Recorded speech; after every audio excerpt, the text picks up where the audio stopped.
nous décidons de partir ensemble à la conquête de la petite enfance et du numérique. Nous avons rencontré de nombreux chercheurs, des familles, des psychiatres et un psychomotricien, une députée, des enseignantes et une éducatrice de jeunes enfants, mais pas que, des designers et des entrepreneurs qui, eux aussi, souhaitent mettre leurs compétences au service de cette question complexe. De janvier à décembre 2020, nous avons rencontré 39 intervenants et réalisé 30 entretiens, tous retranscrits à la main, écrit des dizaines et des dizaines de questions, passé des heures à discuter d'un sujet qui nous questionne toutes et tous. Ce MOOC est à l'image qu'on souhaitait lui donner, une rigueur scientifique dans une approche interdisciplinaire. Ici, vous ne trouverez pas toutes les réponses à vos questions. Nous espérons plutôt que ces 5 épisodes éveilleront en vous un nouveau regard et vous donneront envie de relever avec nous de nouveaux défis pour la petite enfance.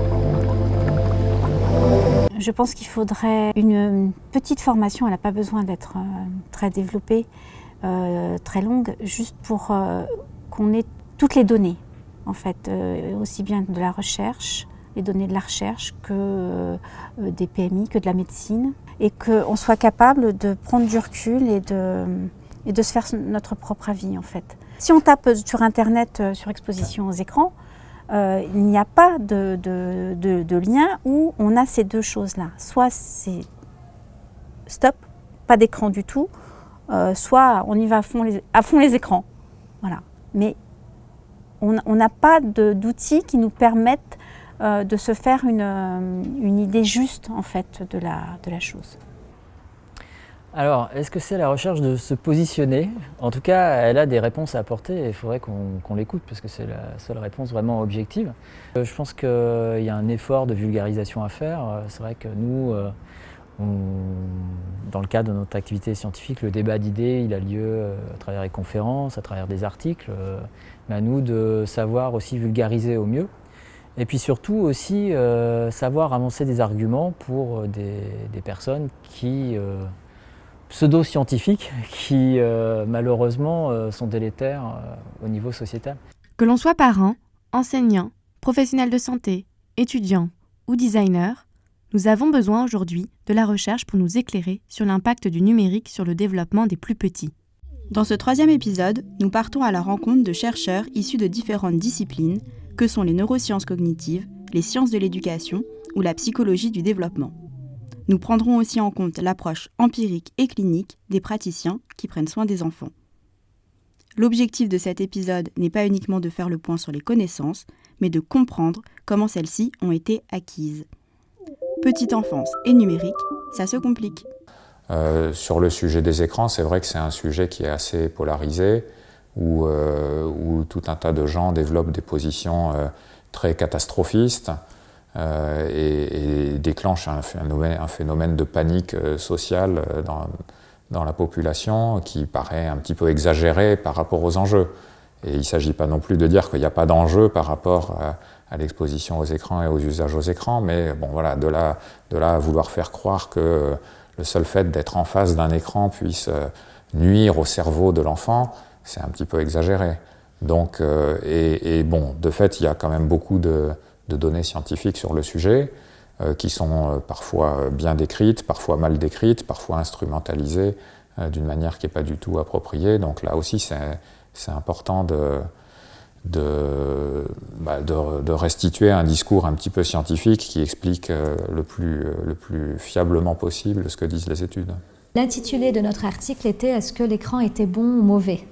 Et je pense qu'une des conclusions importantes de notre revue, c'est qu'il n'est ni bon ni mauvais. En fait, ça dépend de l'usage qu'on en fait. Le temps d'exposition n'est pas un critère qui nous dit si les bébés sont devant l'écran pendant 4 heures. Ça ne veut pas dire forcément qu'il y a un effet négatif.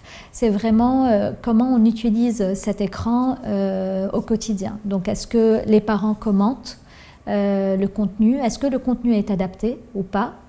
Donc ce n'est pas blanc ou noir, c'est vraiment entre les deux, c'est-à-dire ça dépend de l'usage, si on commente le contenu, si les programmes sont adaptés. Par contre, ce qui semble vrai, c'est qu'entre 0 et 3 ans, il n'y ait pas d'effet positif et qu'entre 0 et 3 ans, les enfants ne gagnent pas en fait, à regarder vraiment les écrans.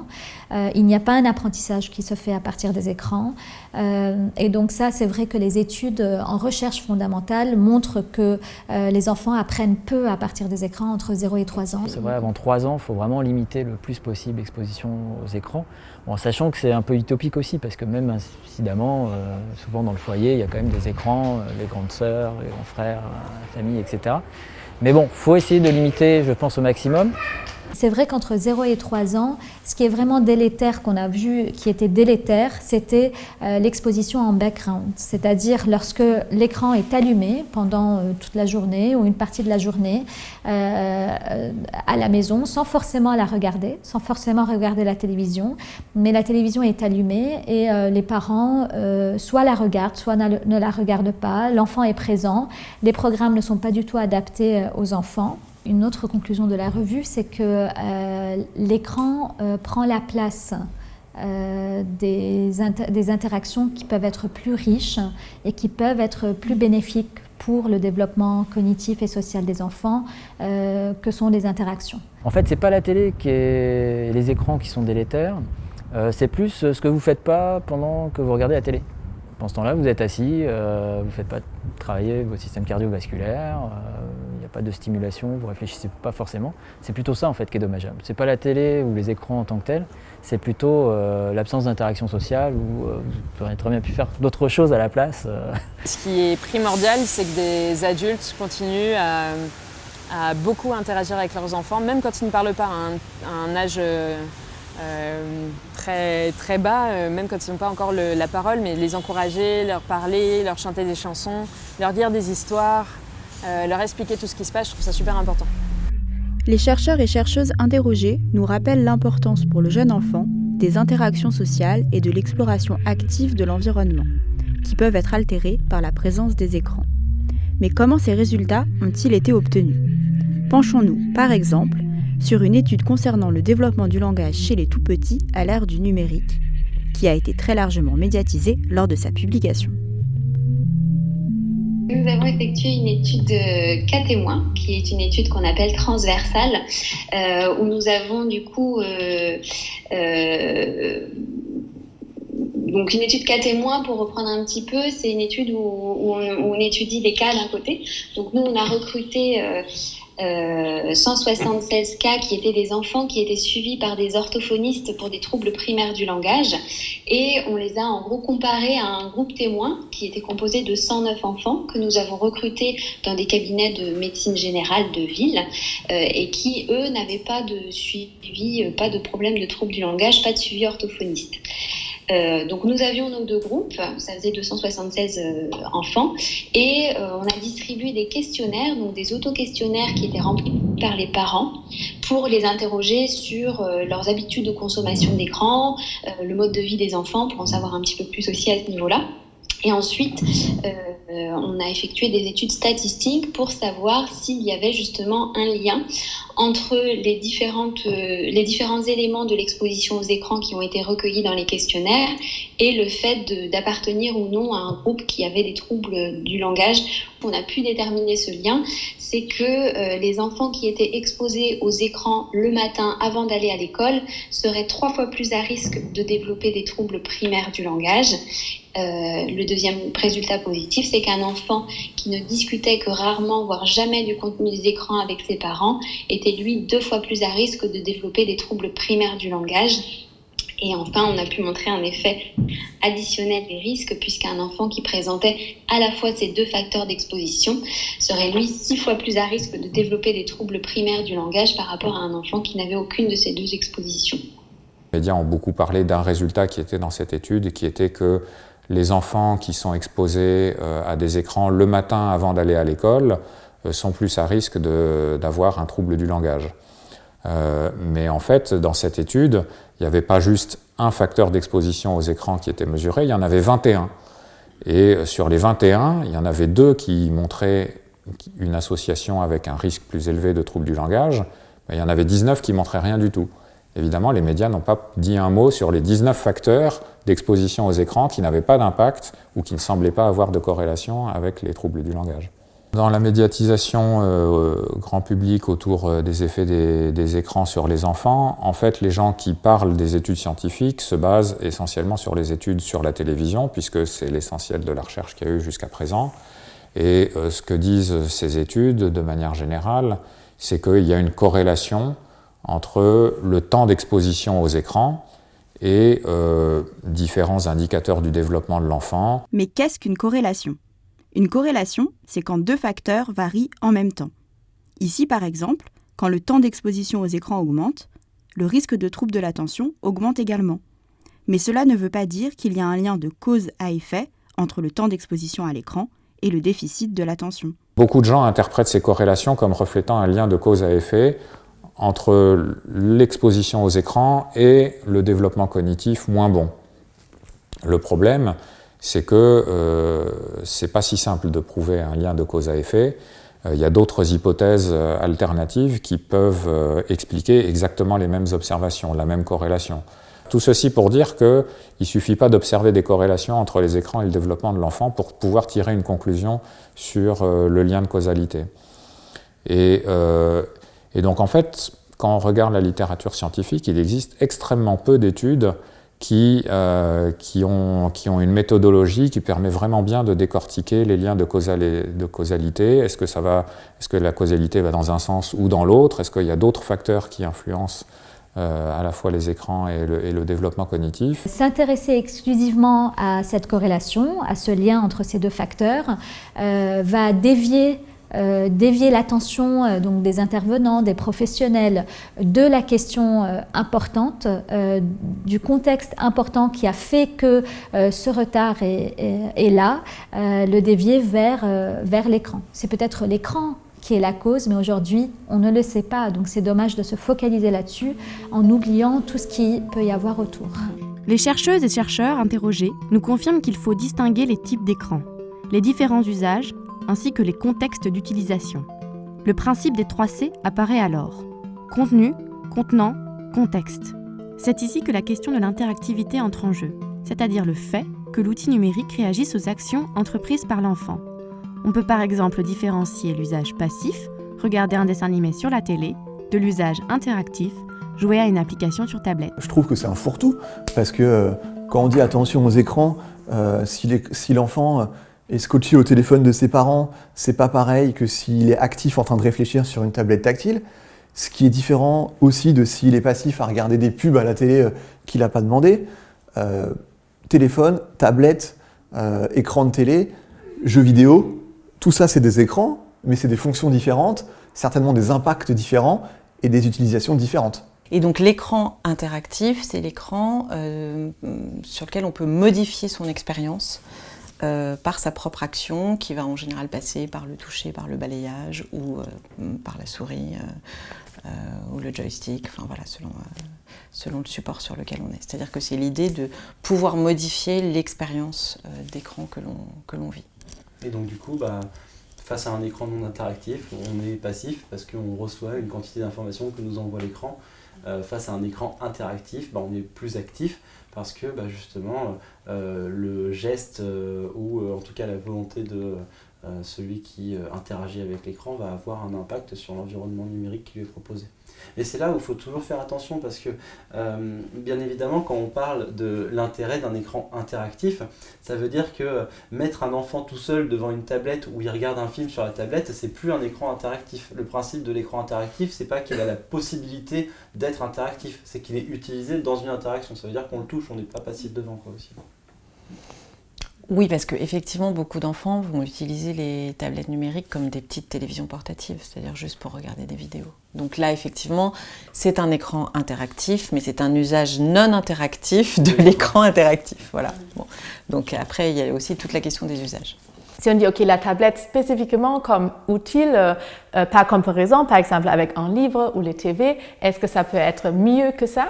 Je crois qu'il y a des avantages d'une tablette justement parce que ça permet une interactivité qui est pas là avec un TV, mais aussi pas avec un livre. Et du coup, déjà,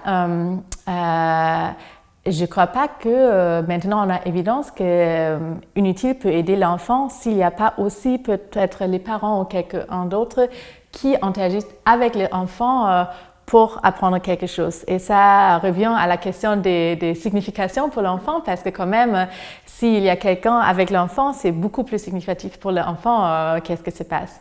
Mais même si on est avec quelqu'un, il y a des études qui montrent qu'avoir une tablette, ça ouvre juste, ou une livre digital, ça ne doit pas être une tablette, ça ouvre des nouvelles possibilités. Par exemple, qu'on peut avoir des éléments qui réagissent sur l'enfant, qui réagissent sur le pouce de l'enfant ou sur la voix des enfants. Et si, en fait, ça réagit dans une façon qui permettent de diriger l'attention sur les choses importantes, par exemple les noms des nouveaux mots qui est appris, ça peut augmenter la situation d'apprentissage. Du coup, là, je crois qu'il y a des possibilités de cette outil qui ne sont pas forcément là avec un livre. La place des écrans nomades, c'est-à-dire les tablettes et les smartphones typiquement, demeure encore assez marginale chez les tout-petits. C'est-à-dire que c'est vraiment pas ça qui prend le plus de place. Simplement, ça vient se surajouter.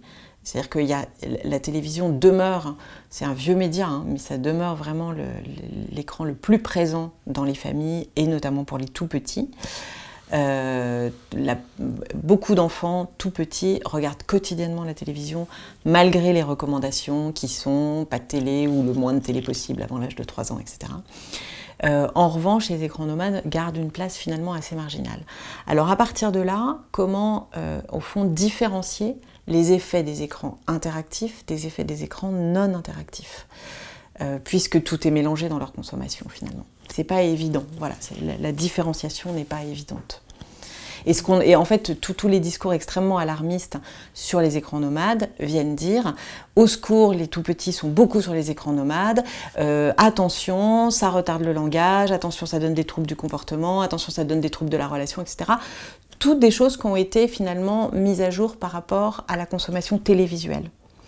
Mais est-ce que les écrans interactifs, s'ils sont vraiment utilisés de manière interactive, vont avoir les mêmes effets qu'un écran non interactif? C'est toute la question. À travers ces discours, il semblerait que l'on réussisse, petit à petit, à faire ressortir les différents facteurs qui se cachent derrière le thème d'outils numériques, et plus particulièrement d'écran. Mais maintenant, essayons d'avoir un peu d'esprit critique face à la littérature scientifique et au retour des praticiens. Il y a en particulier des cliniciens, donc des médecins, des psychologues, des psychiatres, des orthophonistes qui reçoivent des enfants qui ont souvent des problèmes, parce que c'est pour ça qu'on consulte un psychiatre ou un orthophoniste, et qui interrogent les parents et qui vont se rendre compte que certains de ces enfants qui ont des troubles de développement, effectivement, ils sont très exposés aux écrans. Et donc, ils vont en déduire, sur la base de leurs observations, qu'il semble y avoir une association entre le fait d'être exposé aux écrans et le fait d'avoir des troubles du développement. Mais le problème, c'est que leur recrutement est totalement biaisé.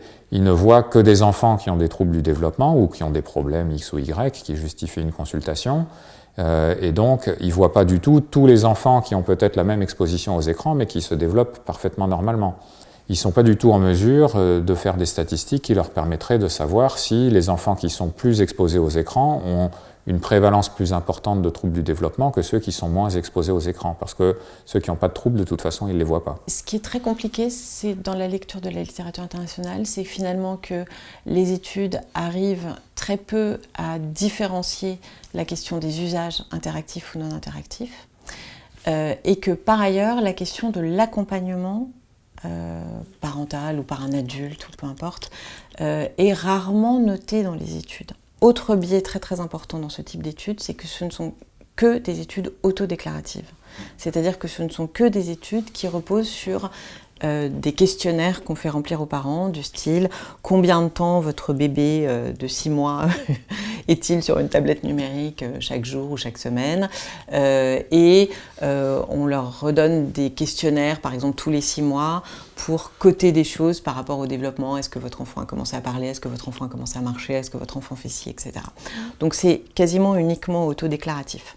Donc ça, c'est un biais évidemment extrêmement important. Au-delà des biais présents dans ces études, d'autres problématiques sont apparues. En effet, certaines polémiques ont vu le jour suite à une surinterprétation des données, de la recherche et du terrain. Parmi les controverses médiatiques qu'il y a eu sur les effets des écrans, il y en a eu une qui a trait à l'idée que l'exposition de très jeunes enfants aux écrans pouvait être un facteur de risque pour le développement de l'autisme. Donc l'autisme, c'est un trouble neurodéveloppemental, c'est-à-dire c'est un trouble qui affecte le développement du cerveau de l'enfant depuis sa naissance et qui a pour symptôme principal le fait que l'enfant n'interagit pas bien avec les autres êtres humains. Sur ce sujet-là, à ce jour, il n'y a aucune donnée probante qui vienne à l'appui de cette hypothèse. Ce qui a été décrit par certains médecins, c'est effectivement des bébés qui passent toute la journée sur des tablettes ou devant la télévision. Et donc, et ils ont décrit des symptômes d'autisme. Alors, il y a plusieurs problèmes pour l'interprétation de ces observations.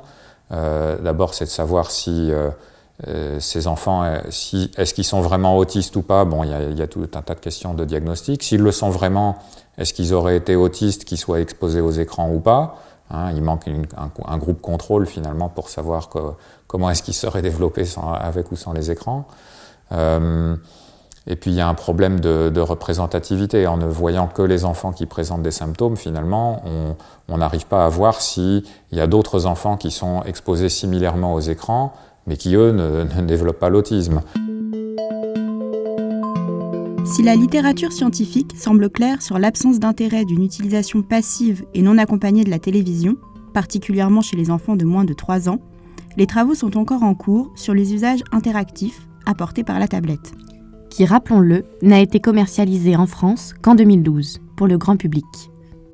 Face aux inquiétudes explicitées dans le premier épisode, il nous paraît important de dédiaboliser les écrans afin de mieux appréhender les nouveaux enjeux de ces outils qui font également partie de la vie quotidienne des tout-petits et permettre une éducation au numérique dès la petite enfance. Quand on parle des écrans, il faut ni être dans l'idéalisation parce que oui, il y a des problèmes, il faut ni être dans la diabolisation parce que non, il faut arrêter de dire que les écrans c'est le mal incarné et on s'est centré vraiment sur la question des outils interactifs, donc des écrans interactifs type tablette et sur ce qu'on disait tout à l'heure, ça veut dire l'importance de faire en sorte que l'écran interactif soit utilisé dans une relation. Et ça, c'est en fait aussi le point qui est important, c'est vraiment de comprendre qu'il y a une différence entre un écran qui fait coupure dans la relation, donc l'enfant seul devant son écran, le parent seul devant son écran ou autre, et l'écran qui est utilisé pour jouer sur des petits temps avec le parent, un frère et soeur, je sais pas, n'importe, mais en tout cas pour jouer, qui va justement faire rentrer l'écran dans une boucle interactive et finalement l'écran n'est qu'un outil de médiation comme un autre. Il y a un site suédois qui a envoyé des conseils aux parents que je trouve super, qui disent que impossible de faire du zéro écran. Donc ce qu'il faut faire, c'est vous poser des questions. Donc vous mettez comme ça quelques questions et vous les posez. Si c'est oui, si la réponse est oui, c'est que c'est que c'est bon. Est-ce que vous contrôlez l'exposition à l'écran? Est-ce que vous contrôlez le contenu de ce que les enfants regardent à l'écran? Est-ce que vous commentez? Est-ce que vous discutez avec vos enfants du contenu de l'écran? Si vos réponses est oui, c'est que vous faites un bon travail. On va très souvent, très facilement diaboliser les écrans, mais il faut surtout s'intéresser non pas à la forme carrée, mais au contenu. C'est-à-dire qu'il peut y avoir des contenus très intéressants, très pédagogiques, très instructifs, et qui peuvent nous servir en rééducation. Avant d'avoir accès à l'écran, est-ce que l'enfant a suffisamment joué, suffisamment interagi, est suffisamment sorti, a utilisé suffisamment sa tête et ses mains dans des activités sensorimotrices pour pouvoir profiter d'un petit moment d'écran?